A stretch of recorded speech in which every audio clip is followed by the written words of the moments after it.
Sveiki visi, šiandien sužinosite viską, ko jums reikia apie Irano karą. Pirmas dalykas apie jų seną lyderį. Jis buvo nužudytas ir išrinko iraniečių naują lyderį, Možabat Khamnei. Bet jau irgi nužudė, tai reiks rinkti trečią. Antra, Iranas atakavo Europos teritoriją. Atakavo Kiprą, jau Graikija išsiuntė karinius lėktuvus, kad apsaugotų jos teritoriją, ir Anglija išsiuntė vieną laivą.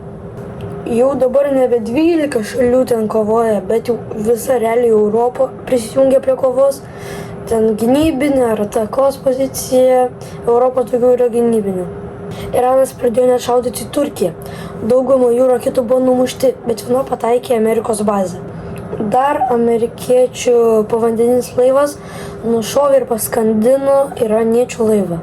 Jau pradėta skrydžiai iš Arabų Emiratų ir Dubajaus ir taip toliau.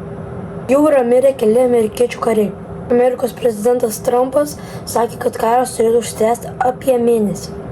Ir ačiū, kad žiūrėjot, paspauskite subscribe ir like mygtuką.